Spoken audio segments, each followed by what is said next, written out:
follow-up to my cancel culture thinking, because I'm really this really gets me upset because we're in a day and age where you can say anything is hate speech.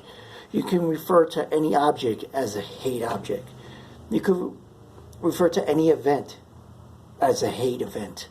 So what we're doing to ourselves is we're censoring ourselves to the point where we get offended by the sky being blue and air being clear. I mean, it's just ridiculous. So it gets to the point where people stop listening. And is that the object here? Like if that's what the left wants, people to stop listening, then their goal is to not be heard, because you can't have your cake and eat it too. It's just not fair to the majority of Americans, especially when you have the country being divided by your own, I guess you could say, your own people who think like you. I mean, so let me see if I can follow along this line. So everyone that is protesting something and using it as cancel culture, let's say, to cancel something that they find either deemed misogynist, racist, homophobic, Islamophobic, any of those things, then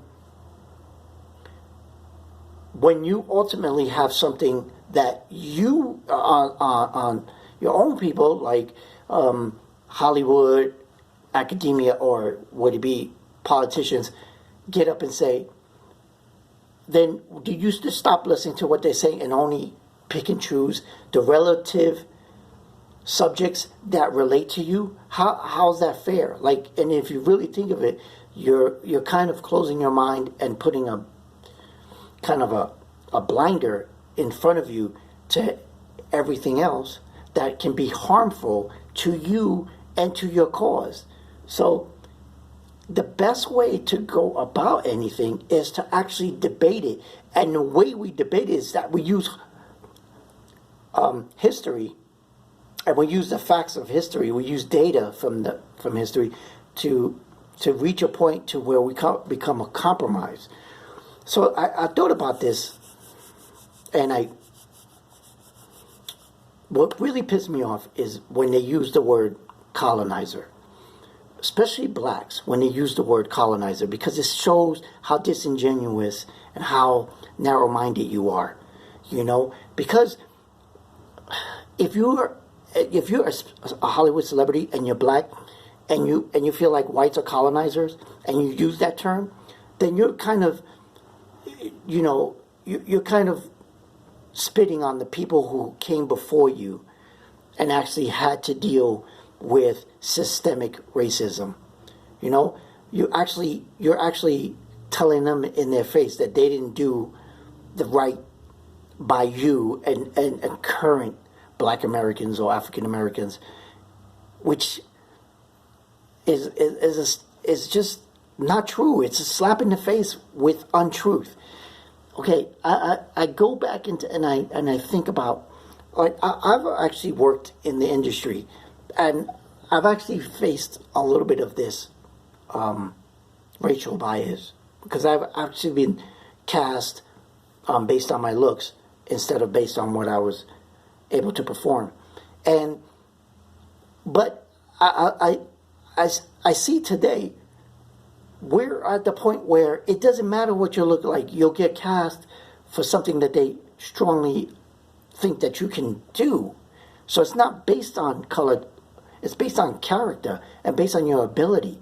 So when you go and you start tweeting things like colonizer, what are you using as a reference? Because if you're using Middle Ages reference history, or you're using American history, calling the people who came to America colonizers, or are you calling TV executives from the 60s early as the 50s and 60s, colonizers. I don't know how you're referencing it, because then you would be wrong, because you're not using actual data to back it up. Because like shows, predominantly black shows that were created in the 50s, 60s, 70s, and 80s, a lot of those had, I would say, overwhelming support from mostly Caucasian and Jewish, and the Jewish influence in Hollywood is predominant, and we know that. But the shows were created, a majority of them, I would say like 90%, by a Caucasian writer, a white writer, a colonizer, like you like to say, wrote these things, and they cast people who fit the scripts that they wrote, or they created the shows. If you go back and you look at all the shows that were created, 90% of the black shows that were created by white Caucasian Americans. I'm just saying. And there were some that were pitched to them by blacks, but majority of them were pitched by other whites who said, look, man, we have a disparity out there of like predominantly white shows, and the culture is not predominantly white. We need to get a diversity, and those shows were pitched by mostly white executives.